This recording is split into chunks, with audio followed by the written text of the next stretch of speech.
नमस्कार दोस्तों। आज की इस वीडियो में हम भागवत गीता के अध्याय 7 श्लोक 11 के अद्भुत संदेश पर चर्चा करेंगे। यह श्लोक हमें जीवन के गहरे रहस्यों और आत्मा के सच्चे स्वरूप को समझने में मदद करता है। अगर आपको हमारा यह वीडियो पसंद आए तो कृपया लाइक करें और सब्सक्राइब करना न भूलें। चलिए शुरू करते हैं आज का ज्ञानवर्धक सफर। अहम सर्वस्य प्रभु मतः सर्वं प्रवर्तते इति मत्वा भूतान्यः कृत्स्नं तत् आत्मनि समाहिता।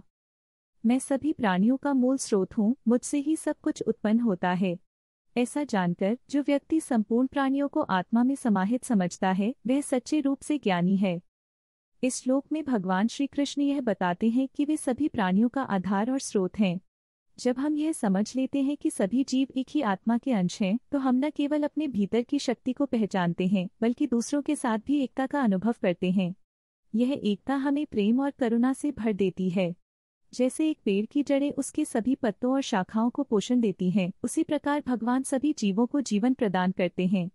इस ज्ञान के माध्यम से हमें दूसरों के प्रति सहानुभूति और समझ विकसित करनी चाहिए। एक बार की बात है, एक छोटे से गांव में रामू और श्यामू नामक दो मित्र रहते थे। रामू हमेशा खुश रहता था, जबकि श्यामू अक्सर चिंतित और दुखी रहता था। एक दिन गांव में एक कठिनाई आई। गांव का तालाब सूख गया था और सभी लोग पानी के लिए परेशान थे। रामू ने श्यामू से कहा, श्यामू, हमें कुछ करना चाहिए।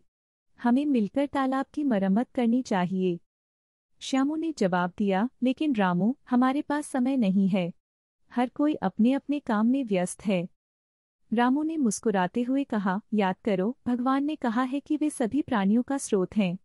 हम सब एक ही ब्रह्म का हिस्सा हैं। अगर हम एकजुट होकर काम करेंगे तो हम इस समस्या का समाधान कर सकते हैं। श्यामू ने सोचा, तुम सही कह रहे हो।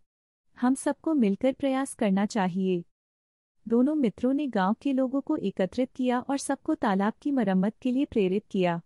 सभी ने मिलकर काम किया और कुछ ही दिनों में तालाब फिर से भर गया। गांव के लोग खुश थे और रामू और श्यामू की एकता ने उन्हें यह सिखाया कि जब हम एक दूसरे को समझते हैं और मिलकर काम करते हैं तो हर समस्या का समाधान संभव है। इस कहानी से हमें यह सीख मिलती है कि सभी प्राणियों में एकता है और जब हम इस एकता को समझते हैं तो हम जीवन की कठिनाइयों का सामना कर सकते हैं। तो दोस्तों, अगर आपको यह कहानी पसंद आई तो कृपया लाइक करें और सब्सक्राइब करना न भूलें। हम आपके लिए और भी ज्ञानवर्धक कहानियाँ लाते रहेंगे।